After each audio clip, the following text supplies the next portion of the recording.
All right, so here's where we are, part 2. I got it sanded. I think that spot, where's my toothpick? I think that spot right there might show up in the primer. And this might be a little low, but we're gonna find out. That's what the first coat of primer's for. I had to open all these back up. And hopefully that doesn't end up being a low spot. We'll see. We'll get some primer on it and a little bit of guide coat maybe, and kind of block it out and see what happens. So, even though the edges of everything were under filler, except for maybe that spot over there, you can see the edges of the break, the edges of the broken pieces. And I put a pretty heavy coat of this primer on, which hopefully isn't going to turn into a bunch of air bubbles. It looks like it might be.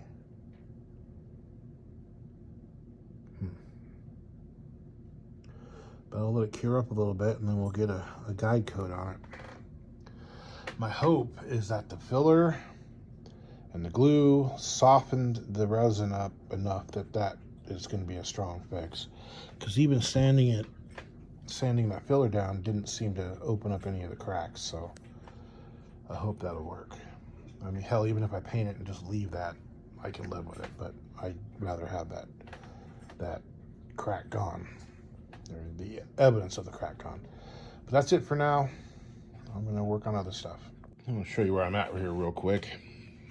So nice heavy coat of primer, guide coat.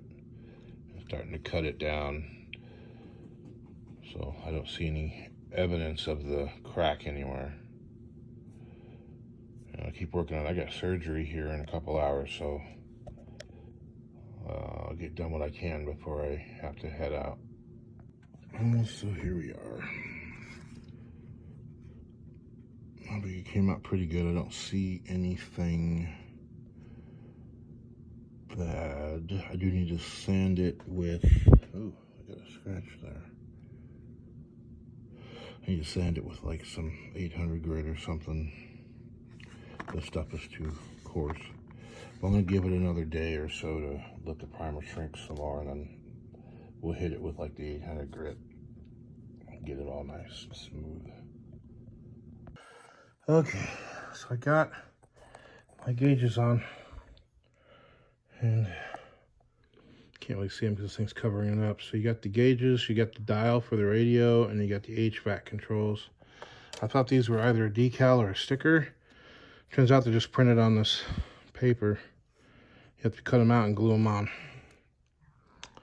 So they don't look as nice as I would have liked them, but they work. That's about all I can handle right now. I need to go sit down, take a pill, and I'll catch you guys on the next one. Well, I didn't get any video or pictures before I painted, but I got the front suspension done, cross member done. If you remember with the Chrysler K member up front, it was completely wrong. This is about as approximate as I can get. I made the control arms out of my little sticks of what's supposed to be styrene, and the brake reaction strut, drag link, whatever the hell you want to call it. Those were the torsion bars from the Chrysler, and then that I made out of the same material as the other part.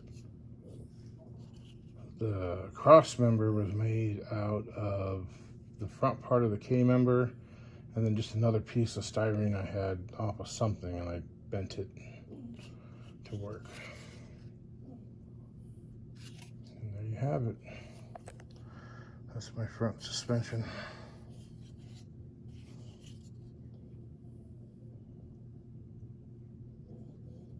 It came out pretty good.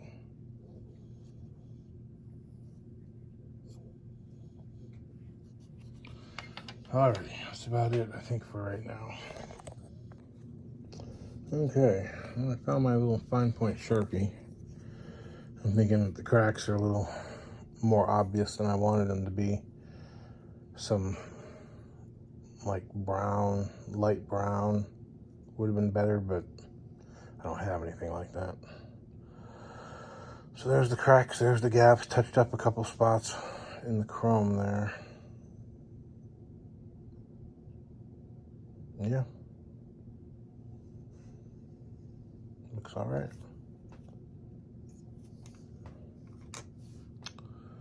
And that's about it for now. Here in a few days when I get where I can move around pretty well, I need to go next door and get my fine sandpaper and sand the body down. But that's then. Alrighty. So I slowly made my way next door. Got some black paint, some rust colored paint. I gotta check to see if they're even any good. I went ahead and got my sanding pads. Just says ultra fine. Ultra fine doesn't tell me what grit they are. This one I think is used. And I got gray Scotch-Brite. That might be a little too coarse. And I got my fine line tape here, but it's actually wider than I remember. So it'll probably still work. Now while I was out there, I went ahead and weathered the engine here.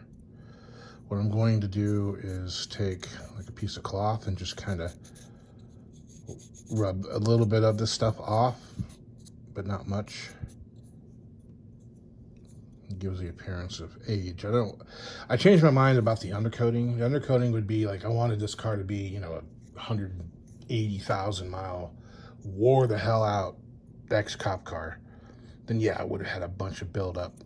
But it's going to be, my story for it is simple. So my story for it is, you imagine that LAPD bought, I don't know, 1,000 Matadors, and, you know, probably bought most of them in 71. They probably bought, you know, 72, 73 as they needed to replace one or two of them. 75-ish, they started replacing all those early ones with new Matadors. So they started auctioning off them. And back then, I think the movie studios would mostly just buy up all the old cop cars. They'd use them, you know, blow them up, whatever. They'd buy the wrecked ones and they'd blow them up. They'd, you know, take whatever was there, but they'd buy up almost all of them.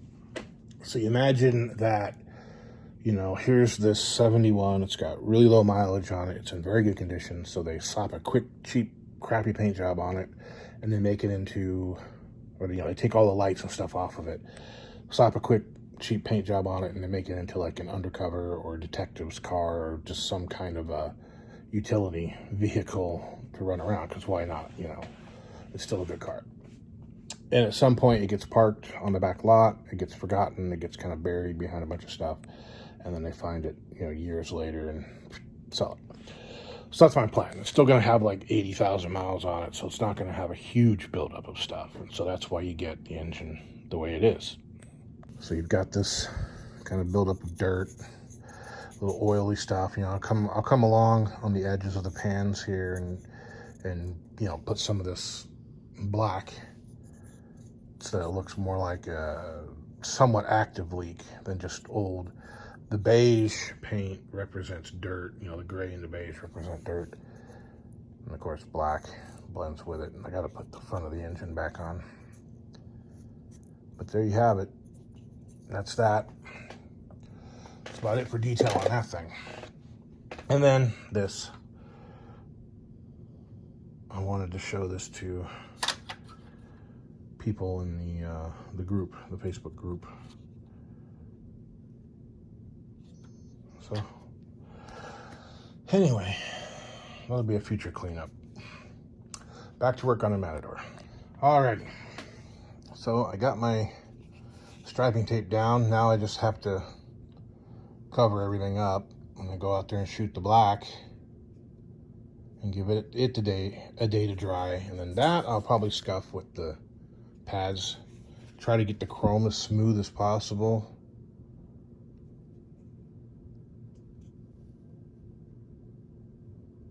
Yeah, and we'll have to mask it off to make sure that the brown doesn't get on it. Alrighty. Okay. There's the black, there's the white. Now the white is gloss, the black is flat. And even gloss, it comes out like a semi-gloss.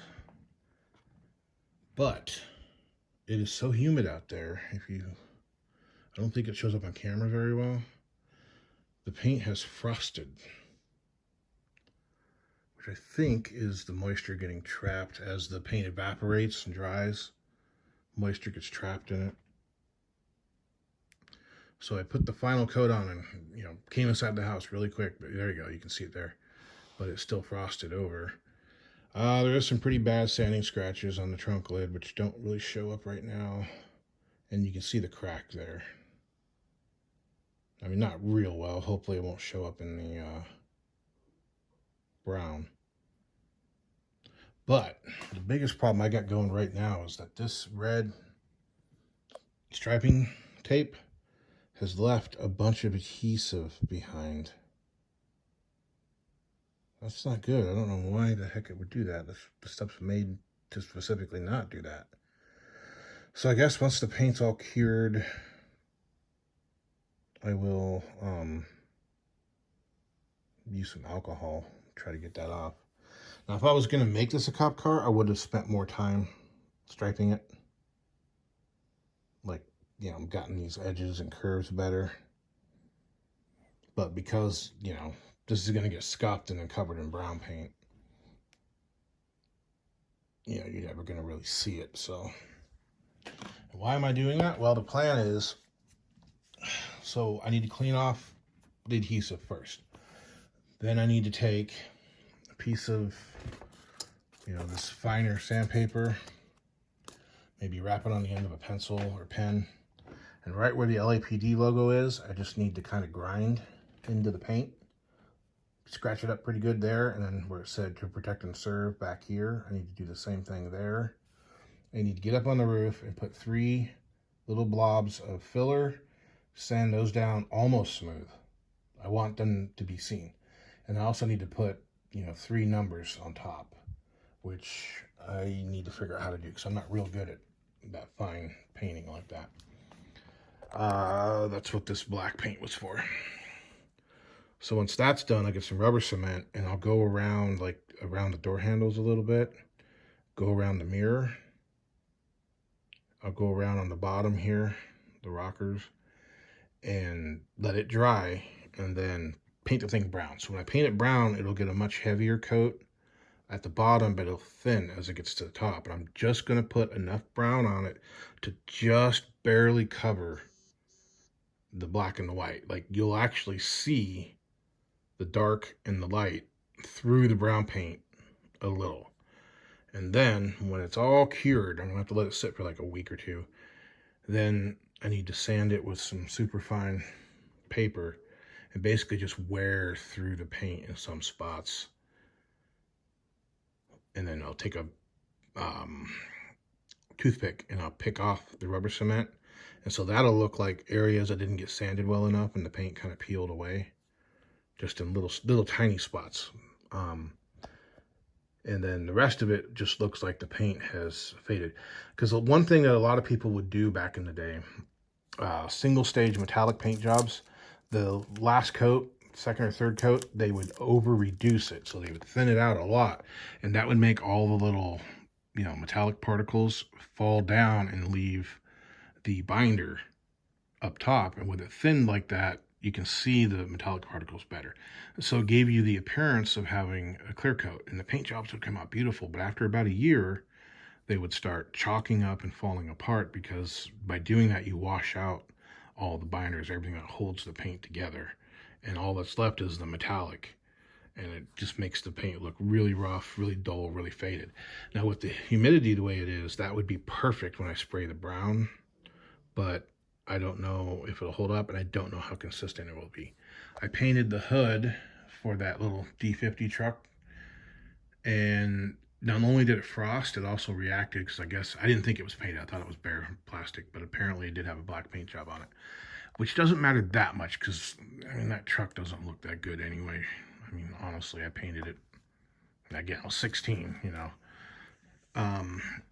So it'll do for that. But if it were something that I really cared about, I would soak it in super clean and get all that paint off of there.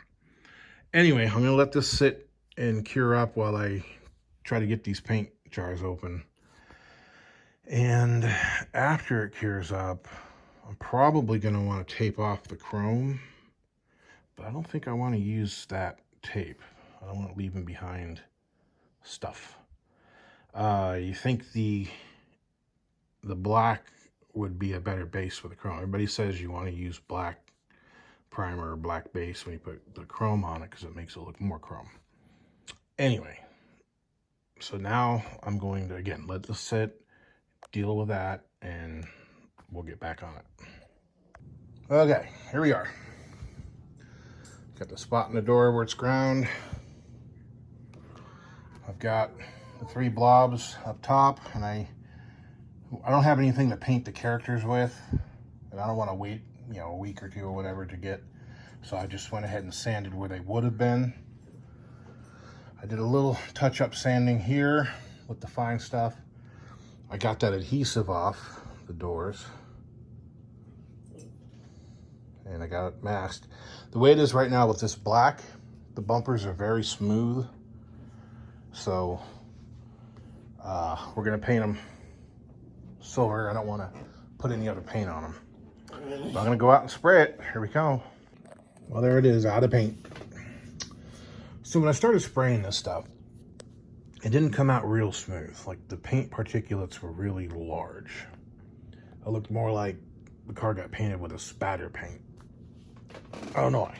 The white went on there pretty smooth and small. Could be because these cans of paint are 6 or 7 years old. This brown is. But I don't know. I mean, in the bright light, like outside, the doors and the roof are a lighter shade than the front half and the back half. But I wanted to be able to see more of the black and white. Like, I wanted to be able to see through the top parts. So I might sand it with this sandpaper I've got over here and make it look like that. But I'm afraid it might mess it up because sanding a metallic is not a good thing. This is a couple kind of heavy coats of the brown. Maybe 3 on the bottom, 2 on the top. And then a couple moderate coats of matte clear. And I left the bumpers, actually they kind of look cool, the blacked out bumpers against the brown. But I left them that way because they're smooth. And with the brown, I think it would have come out a little chunky. Maybe, I don't know. I did too good of a job sanding those blobs of filler. You can just barely see them, and I wanted to be able to see them easier. But you can see the door, you know, the scrape marks in the door. You can see them better in real life than you can through the camera here.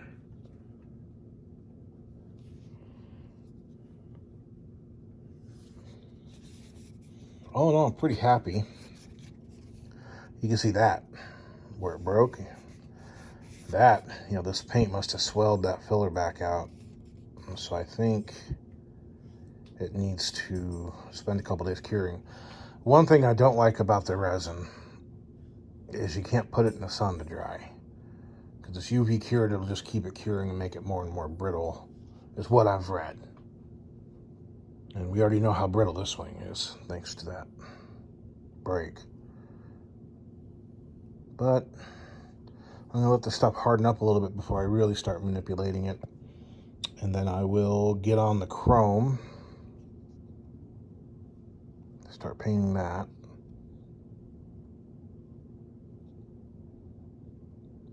I'm gonna have to build some side markers for the front and the back.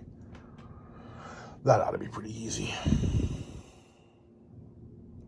They're surface mount anyway.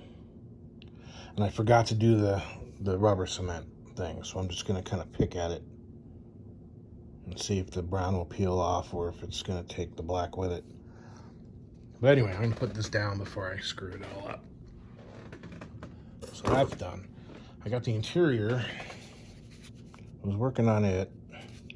I got the firewall put onto it. Got the dashboard set right where I want it. don't know if I showed you the cracks.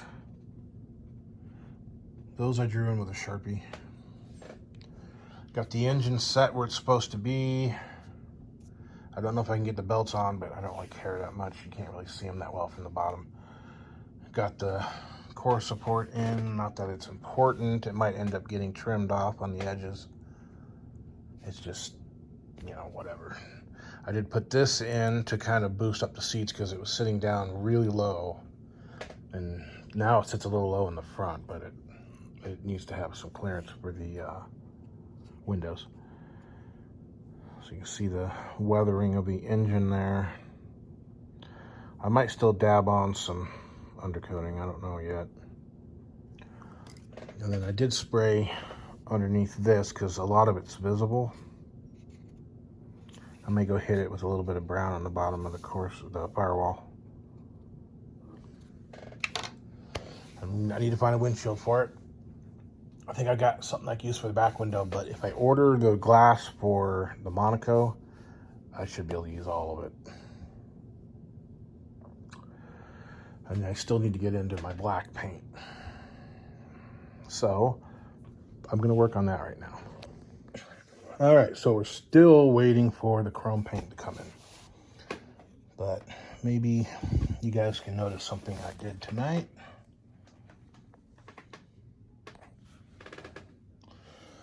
I made windows.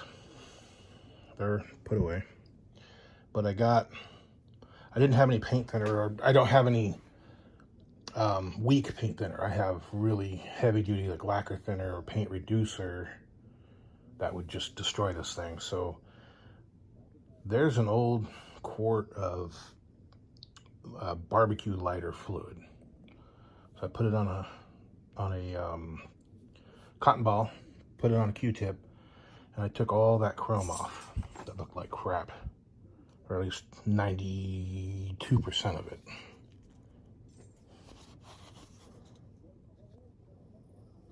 So we'll see what happens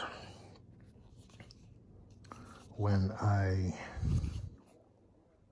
get the good chrome on there. Yeah, you can just barely see that crack. You know, stuff takes like a month or two for it to completely shrink. Otherwise, this thing came out pretty good. I'm not too bothered by it. I just got to get rid of that. See, I sanded all this to make the windows fit better, make glue stick to it. Somehow, I don't know what glue to use. Now, you know, the quality of this paint isn't great, but it doesn't have to be. It's supposed to be a flat, dull kind of silver aluminum color. But when I paint the chrome around it, that has to be nice. So we'll see what happens. So this is gonna get put away. We'll forget about it for now. I have to go back to work tomorrow. So that's probably about all I should get done tonight. It is late. I think it's about 1:30 or 12:30. I gotta go to bed. Until next time, I will talk to you guys later. Okay. So tonight, I decided to do a little work to the Monaco while we're still waiting for the chrome paint to come. It's supposed to be here Thursday, but the guy waited 10 days to ship it. So we'll see. So I went over the whole thing with 600 grit, wet or dry, in a bowl of soapy water. And I kind of think I might have taken off too much paint, but it ended up working out okay. So I was able to sand and leave lines in it, you know, kind of like these guys put either one really heavy paint coat on it, on the top of it, or two heavy paint coats on top of it and left it at that. So you'd have the overlap would still be there while the rest of it just kind of burned off. And I was afraid of how it would look when sanded, because you can't really sand a metallic and not have it screw up the texture and reflectivity of the metallic, but it made it look really, really dead. Now, they didn't clear coat these cars in 1971, 73, whatever. And of course, you know, this being an aftermarket paint job, they wouldn't have wasted their time, but it does kind of look like you can still see clear coat, which obviously you can. But I was able to go over it with a dry brush, and I mixed up some acrylics colors. I was looking to make rust, but it didn't really come out like rust. It came out more like dust, and just kind of dabbed it on a little bit. I was debating whether or not to spray it with the clear coat again, but I'm just gonna leave it. So, you know, there it is, sitting in the corner of the back lot for 40 years. That brown paint job kind of burned away. I went over it and I mixed up some paint that looked like Bondo, the kind of pinkish color, and just kind of dabbed it where they filled in the 3 holes in the roof, and then over here where the antenna was. And there I actually made some rust and a streak come down from it. And the rest of it's all just kind of dust washing down. One little tiny rust spot right there. I'm gonna go over it right now with a toothpick and some white paint and just kind of, you know, barely dab in some areas where the paint might have been peeling off. And I've already done that with the black a little bit down here on the bottom.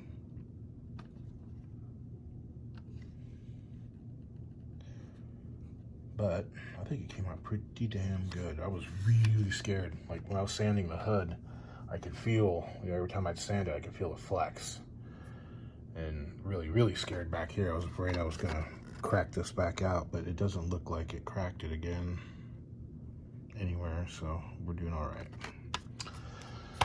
So once the chrome comes in, like the bumpers, I might even spray paint the bumpers. I've got some bright silver spray paint, but it's all the chrome around the windows and the door handles. That's what we're really waiting on. Then I can put the windows in it. I've already got them cut out and put away. Once that's all done, then I dab it with the dust and the car's done. I even painted the tires. Just kind of mixed up some what looks like old faded rubber. I thought about making flat tires. I probably should, but I don't want to ruin these tires. I don't want to mess with it too much. But I might make flat tires. I mean, realistically, after 40 years, those tires should all be flat. But we'll see. I got one of the guys in the Facebook group sent me a file to actually print off a correct newspaper from the LA Times for like 81, 82, whatever, you know, that period, that I can shrink down, print up, and replace these two, which is, I'm going to do that, but I have to wait till Christy gets home. Yeah, I'm pretty happy with it. I'm definitely happier with it like this than I was with it looking pretty nice. That was way too nice for 40 years. So, that's it for tonight. I'm gonna go hit the showers, and tomorrow we'll do something else. Well, I did a couple little things. I went ahead and took the newspaper out. I'll go ahead and print up the new one and get that in there. I put a starter in there, which is why the car was parked in the first place, and they decided it was too old to fix. There's the air cleaner. You'll never see that engine top anyway, but I figured the newspaper will just kind of sit there, and then one will be up here. And I think that'll probably take care of the interior. The exterior, I still haven't put on the little black scratch, you know, peeling paint things yet. I'll probably do that here pretty soon. We got the bumpers painted, got the turn signals painted. I still got to make taillights. Got the windows in last night. They don't fit real good, but oh well.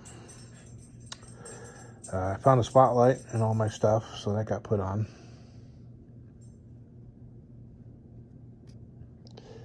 And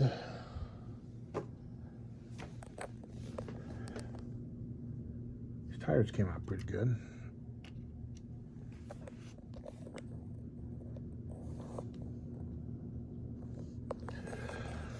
And gathered up a bunch of other parts for other things. I got a fire extinguisher. I need to paint it red. I've got what else did I get over here? I think I've got everything pretty much done. Yeah. Gotta paint that fire extinguisher and put it together. Alrighty, I'll get that done. And there we are for now. We got the flat tires. I got the spots of gloss black paint. They're supposed to represent where the paint has kind of chipped and peeled off.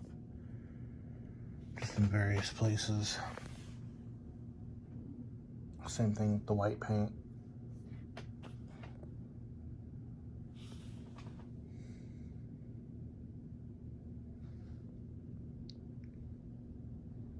Yeah, came out pretty good.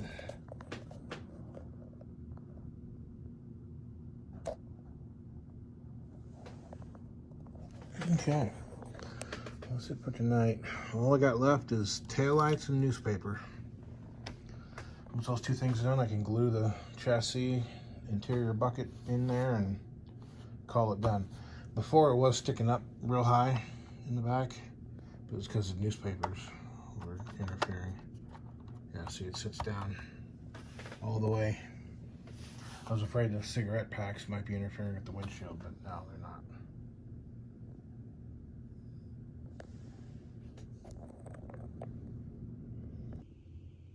Okay, here we are. It's been quite a bit of time, but I think we're just about done here. So I got the newspaper done. I got it stained with coffee, flat tires, got the taillights,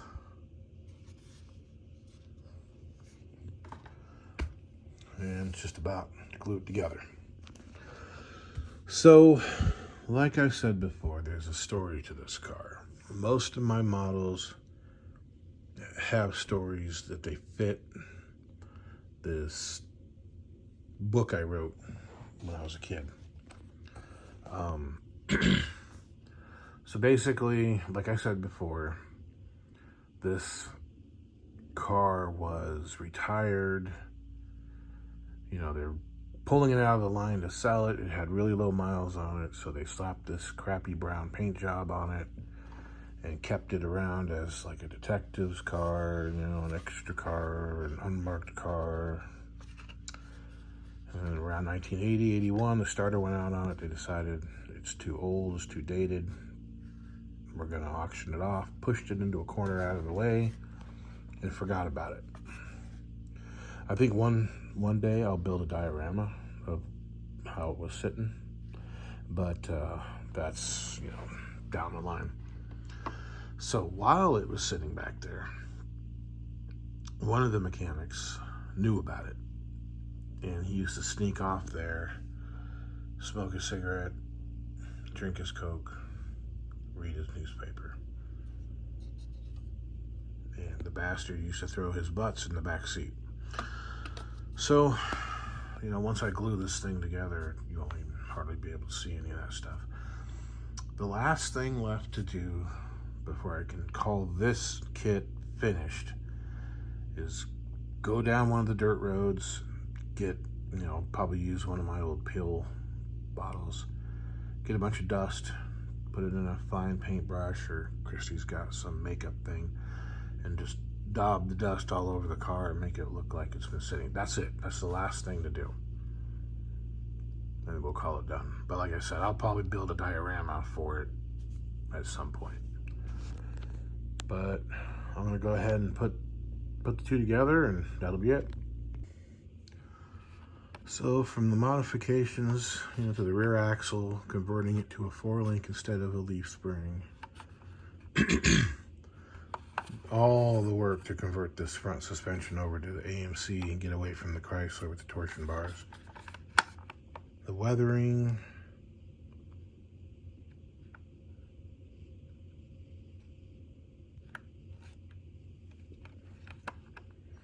Flattening the tires and making them look realistic, not just melted.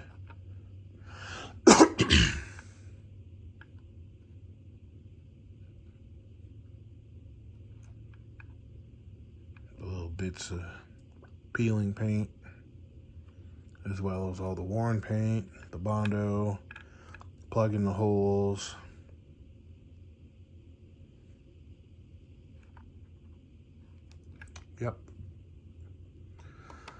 So I'm going to go ahead and finish up the Valiant too, and then hopefully finish up the Corolla. But not tonight. Tonight, we're done. And I'll catch you guys on the next one.